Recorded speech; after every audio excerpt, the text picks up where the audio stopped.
अस्सलाम वालेकुम व्यूअर्स, मैं हूँ ताहिरा रुबाब। मैं क्लिनिकल साइकोलॉजिस्ट हूँ, माहिर नफ्सियात हूँ और रिलेशनशिप थेरेपिस्ट हूँ और इसके अलावा मैं सेक्स थेरेपिस्ट हूँ। आज व्यूअर्स हम बात करने वाले हैं कि वो सेक्सुअल फैंटेसीज़ जो कि यूजुअली बढ़ जाती हैं शादी के बाद, वो कौन कौन सी फैंटेसीज़ होती हैं और वो यूजुअली क्या शादी के बाद ही बढ़ती हैं या शादी से पहले भी होती हैं या उनमें इजाफा हो जाता है। क्योंकि अक्सर हमने ये बात सुनी है कि जी बहुत सारे लोग जो हैं वो पहले तो शायद इस तरह के इतने ज़्यादा ओपन नहीं थे, मगर शादी के बाद वो बहुत ज़्यादा ओपन हो गए हैं या वो बहुत ओपन बात जो है वो करना शुरू हो जाते हैं इस तरह की, या उनकी नीड्स बहुत ज़्यादा जो है वो होना शुरू हो जाती हैं। So what it is actually, ये इसमें क्या हकीकत है, इसके बारे में आज हम बात करेंगे। और इसका ताल्लुक एक और केस के साथ भी है। रिसेंटली हमने एक केस देखा है जिसमें ये देखा गया है कि किसी एक आदमी ने शादी के बाद जो है ही ट्राइड डिफरेंट थिंग्स अपनी वाइफ के साथ, और अल्टीमेटली जिसके रिजल्ट्स जो हैं वो बहुत बुरे जो हैं वो निकले हैं और यानी वो काफ़ी ख़तरनाक किस्म के रिजल्ट्स हैं। तो आज हम इस पे बात करेंगे कि एक्चुअली ये जो सेक्सुअल फैंटेसीज हैं where they are coming from, actually इस पे बात होगी। बेसिकली जैसे हम सब जानते हैं कि कुछ चीज़ें जो हैं हमारे बचपन से हमारे साथ चल रही होती हैं। लाइक मर्दों को तो इतना नहीं, लेकिन लड़कियों के साथ ये चीज़ ज़रूर होती है कि हम सेक्स का वर्ड या सेक्सुअल एक्टिविटी या इस तरह की चीज़ें उनके ऊपर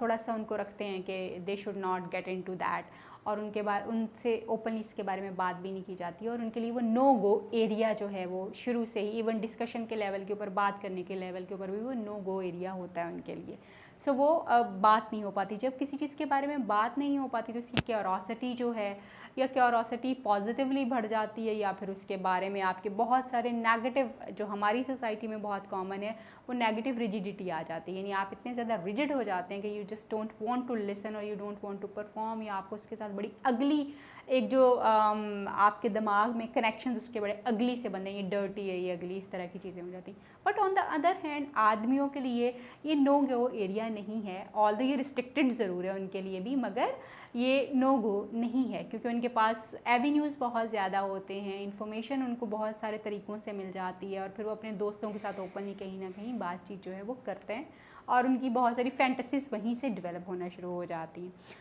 औरतों की भी फैंटेसीज़ होती हैं, मर्दों की भी फैंटेसीज़ होती हैं। सो एक्चुअली इन फैंटेसीज़ का ताल्लुक, जैसे मैंने कहा, कि बड़े बचपन से जो है वो चल रहा होता है। समटाइम्स ये बड़ी बहुत ही जिसको कहेंगे आप परवर्जन्स होती हैं, बहुत ऑड किस्म की फैंटेसीज़ हो सकती हैं। समटाइम्स जो है ये बहुत नॉर्मल चीज़ें भी, जिन लोगों ने एक्सपीरियंस नहीं की होती हैं, जिन्होंने इसके ऊपर डिस्कशंस नहीं की होती, उनके लिए नॉर्मल चीज़ें भी फैंटेसीज़ ही होती हैं एक्चुअली, कि what will happen, what it is actually, उनके लिए ये भी फैंटेसी है। यूजुअली देखा ये गया है कि बहुत सारे लोगों के बारे में ये रिपोर्ट होता है, और कुछ केसेस भी जैसे हमने देखे हैं कि वहाँ पे लोगों के सेक्सुअल बिहेवियर्स में बहुत ज़्यादा जो है वो चेंजेस आना शुरू हो जाते हैं शादी के बाद। ख़ास तौर पे शादी के बाद सेक्सुअल बिहेवियर्स में बहुत ज़्यादा चेंजेस आना शुरू हो जाते हैं। उसकी एक बहुत बड़ी जो वजह है वो ये नहीं है कि उनके ये जो बिहेवियर्स में हमें चेंजेस नज़र आना शुरू हुए हैं तो इसकी वजह जो है वो शादी है। नो, उसकी वजह शादी नहीं है, बल्कि उसकी वजह यह है कि अब उनके पास एक ऐसा इंसान है जिसके साथ वो अपनी सारी उन फैंटेसीज़ को पूरा कर सकता है, जो उसने कभी सोची हो, या कभी देखी हो, या कभी उसके ख्याल में गुजरी हो, या वो करना चाहता हो। तो वो उसके पास एक ऐसा इंडिविजुअल होता है जिसके साथ उसको वो परफॉर्म करता है, और इस वजह से हमें ये लगता है कि जी शायद ज़्यादा हो चुकी हैं।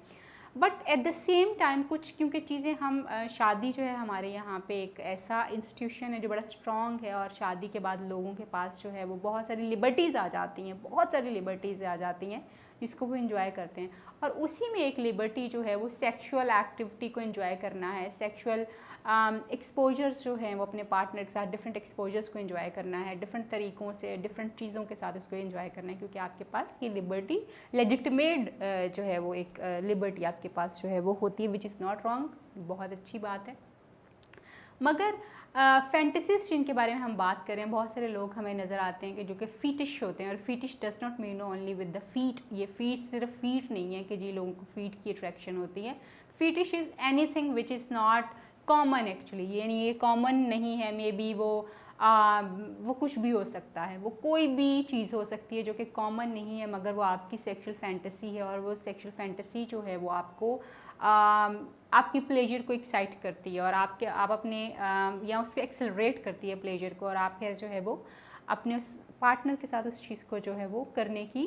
कोशिश बेसिकली जो है वो कर रहे होते हैं। जैसे मैंने कहा कि ये फैंटेसीज़ बाद में नहीं बनती, ये होती पहले की ही है, मगर क्योंकि मौका जो है लेजिटिमेट तरीके से इसको परफॉर्म करने का जो मौका है वो आपको शादी के बाद मिलता है, तो इसलिए हमें ये लगता है कि शादी के बाद शायद ये बंदा जी ज़्यादा इन चीज़ों में चला गया है या इसके बहुत ज़्यादा फैंटेसीज़ हो जो हैं बढ़ गई हैं, एक्सपोजर बढ़ जाता है। फैंटेसीज़ जो हैं वो वही होती हैं जो बाद में प्रैक्टिस जो है वो होना शुरू हो जाती है। एक्सपोजर का डिफरेंस जो है बीच में एक्चुअली आ रहा होता है। सो हम देखते हैं कि इसमें एक बहुत बड़ा जो एक फैक्टर है, बिकॉज़ बहुत सारे क्लाइंट जब वो मेरे पास आते हैं तो they share their stories about pornography, बात करते हैं इसके बारे में कि जी अच्छा उसमें तो इस तरह से होता है, उसमें तो ऐसे है वैसे है। तो फिर यूजुअली जो लोग पोर्नोग्राफी में जो कुछ देख रहे होते हैं, और पोर्नोग्राफी का ये एक इफ़ेक्ट भी है कि ये आपके माइंड को चेंज कर देती है, ये आपके सेक्सुअल बिहेवियर को चेंज कर देती है,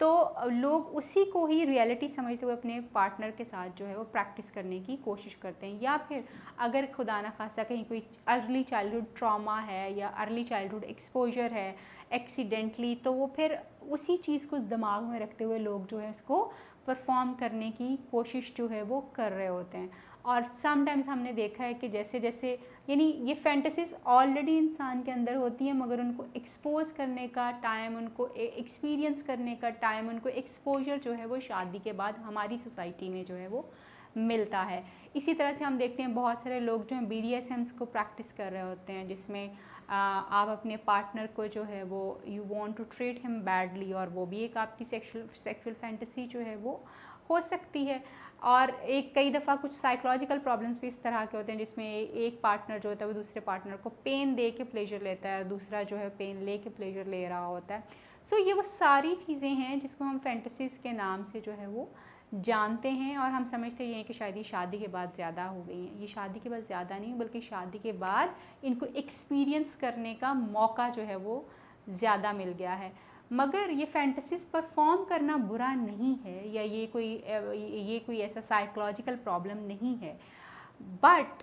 इसमें आपके पार्टनर का कॉन्सेंट होना बहुत ज़रूरी है। हर वो चीज़ जिसमें आपका पार्टनर आपके साथ जो है वो फ़ाइन है, उसको आपका साथ देने में कोई मसला नहीं है, या वो भी उस एक्टिविटी को वैसे एंजॉय कर रहा है जैसे आप एंजॉय करना चाहते हैं, उसको भी अच्छा लग रहा है, तो फिर as long as your partner is satisfied, happy with you, तो ये नॉर्मल है। You can perform it and you can have it and you can enjoy it. मगर जिस पॉइंट पे आपका पार्टनर जो है आपके इस बिहेवियर से, आपकी इस फैंटेसी से, आपकी इस परवर्जन से आपका पार्टनर डिस्टर्ब होना शुरू हो जाए, तो that is the point where you need to think and you need to change your behaviour, और maybe you need to communicate with your partner कि आप इसको किस तरह से जो है वो ओवरकम भी कर सकते हैं या चेंज कर सकते हैं, या किस तरह से आपका पार्टनर इसमें आपको फैसिलिटेट कर सकता है। सो एक्चुअली द कम्युनिकेशन जो है वो फैंटेसीज़ को पूरा करने के लिए बहुत ज़रूरी है, बिकॉज समटाइम्स ये देखा गया लोगों के दिमागों में फैंटेसीज़ होती हैं, without taking their partner on board, उनको कॉन्फिडेंस में लिए बगैर वो अपनी फैंटेसीज़ को पूरा करना शुरू कर देते हैं, जिससे पार्टनर जो है वो खौफज़दा हो जाता है और वो समझता है कि ये कोई एबनॉर्मेलिटी हो रही है।